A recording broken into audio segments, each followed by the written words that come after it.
Hey guys, Joe here. Just want to do a quick video updating a couple of things and then talking about a couple of things. As you remember, I bought all those DS Lite systems off eBay for $43 and I tore them apart and I made a few custom jobs in order to break things up a little bit because I could have just made them all dead stock again using the parts that I have, but I want to make a little bit of money off of my work. So I figured the best way to do that was to make some customized systems. And I'll advertise them as being completely gone through, refurbished by the seller. And I have no problem standing behind them. I'll guarantee them when I'm done with them because I think they're going to be that nice because completely gutted them. Down to the, component parts. And the ones that I put back together are all completely cleaned. So there you go. Check them out once they're on eBay or whatever, and then you can buy one from me. But I built the black one with the silver insides. I built the silver one with the black insides. I restored a black one with the red top. And then the last one I had left was a pink one, and this is the cover on it. I didn't realize that I'd written it in permanent marker. I thought I'd use a dry erase marker, but I didn't. But I wrote that the screens were bad, but it turns out that's not what was wrong with them.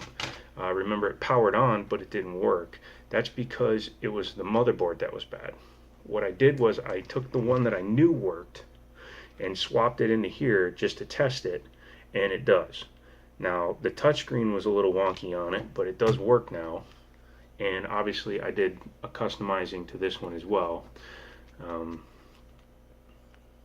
on, power on. There you go.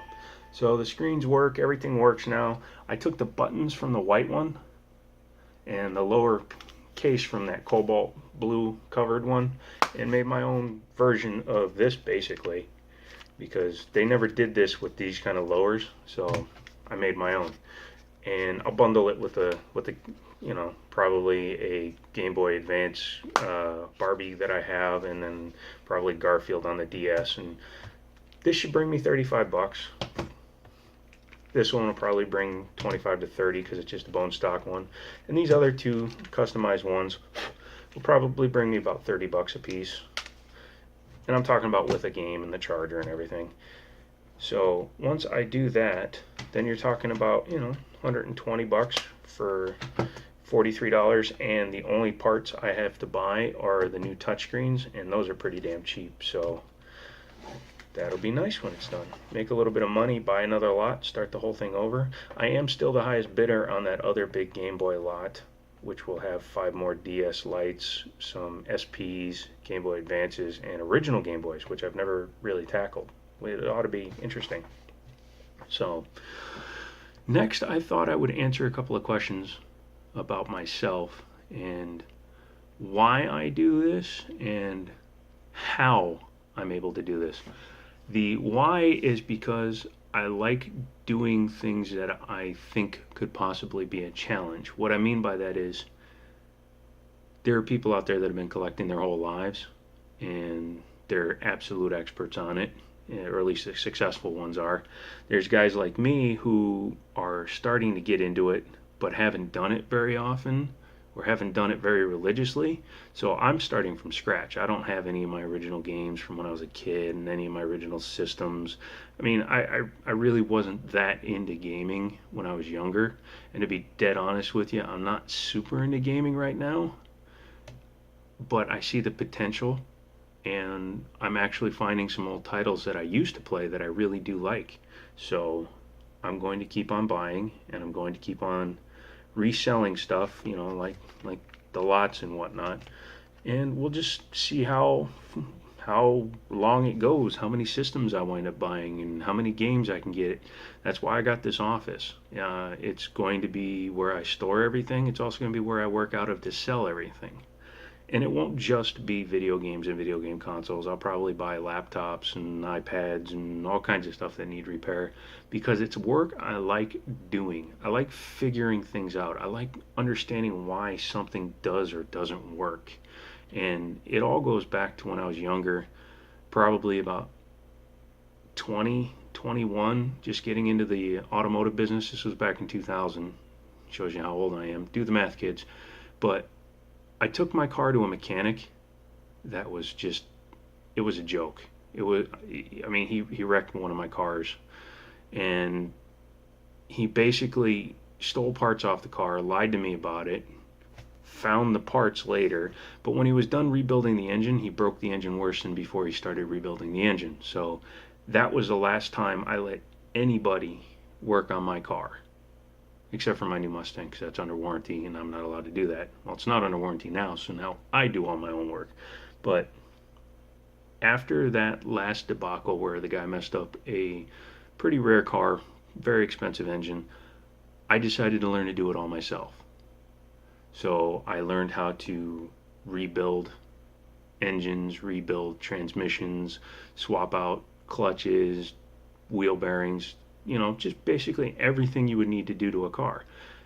From there, my boss noticed that I actually had an aptitude for it, so he allowed me to learn on his cars while also paying me. So I got paid to work on his cars and learn how to work on his cars because A, I was able to figure it out, and B, it was cheaper for him. Now, I'm not saying that I'm a wizard with everything, but I will never back down from the chance of figuring something out, because going into something too cocky is what leads to failure. Going in with the hopes of learning and the fear of failure leads to better success. Not doing it because of your fear, but going in knowing that there's a possibility that you might screw that up. So turns out I was really good at electrical work, mechanical work. I could rewire cars, I could change all the parts in cars, and it just kind of snowballed from there. And that's what really got me into really liking the car business, and that's why I've been doing it for 16 years. But I also want to make more money. And I'm not going to lie, I'm not buying video games just to collect them. I am going to be collecting them because some stuff I buy for really good deals, why sell it when I can't replace it for what I bought it for? And if I don't have to sell it. But I am going to have to sell probably a lot of what I pick up because I'm paying for an office. And in order to do that, I have to have that much extra income. I could get by no problem with what I make from my job, but I don't want to rely on my job, which is supposed to pay my rent, my car payment, my insurance, my fuel, my groceries. I don't want to rely on that necessary money to pay for something that, for right now anyway, is just a hobby. It's not something I know if I'm going to be doing in a year. Quite frankly, I probably will, but I'd rather move cautiously. So if something comes up, I get a better job opportunity in another state and I have to pick up and move, I'm not going to be struggling to find the money to do so. So by selling what I have to out of what I pick up, it allows me to collect for free and pay for this office. And as you saw when you looked through my walkthrough, I have plenty of room, and I originally was only going to put shelving on one wall, but I've decided to shelve that whole wall I showed earlier, as well as the wall that I'm sitting behind and the wall going on the other side of the room as well. So basically, 1, 2, 3, 4 of the 7 walls in here will have shelves up just for storing things.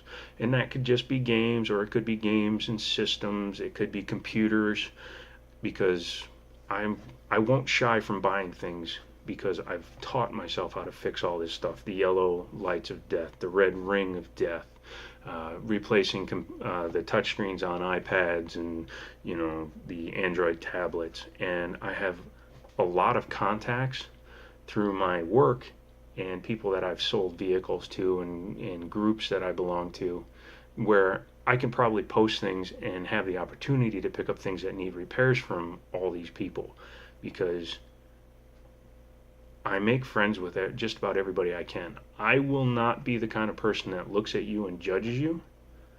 I will give you a chance. If you screw up, then I'm going to judge it. But I don't believe in just judging somebody by the way they look. And again, being in the car business has taught me that. I've had people roll up in ratty 1987 Chevy Cavaliers and drop 20 grand for a Navigator. You know, I've seen people driving brand new Cadillacs pull in and they can't afford the Cadillac and they have to go back to a Chevy Cruze. So don't judge people by the way they look or the way they dress or the way they talk to you, because that's the easiest way to misunderestimate somebody. So that means to not you know what I mean. Just don't be a jerk. You know, let somebody piss you off before you hate them, is all I'm saying. That's about it. Little ranty. If you have any questions, put them down below. If you have any comments, put them down below. Remix Nation was my first subscriber, and that's really cool. You should check out his stuff. He's funny. He does all kinds of different stuff. Incredible finds. I'm hoping to hit some of those. But it is the middle of February in Virginia. We just got done with an ice storm. I actually have to leave my car here and get a ride home because I can't drive it on the roads right now.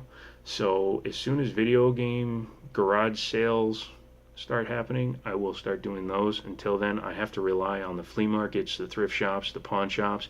Goodwill, you can go suck an egg and fart it out for all I care, just because you guys... Enough about Goodwill. They're for profit. They're not a charity shop. They call themselves Goodwill, but they're not.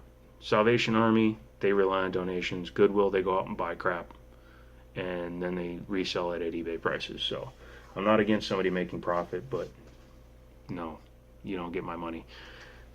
All right, guys. Anything else? Nope, that's about it. Please, if you like it, give me a thumbs up. If you hate it, give me a thumbs up anyway. And yeah, I'll see you guys tomorrow.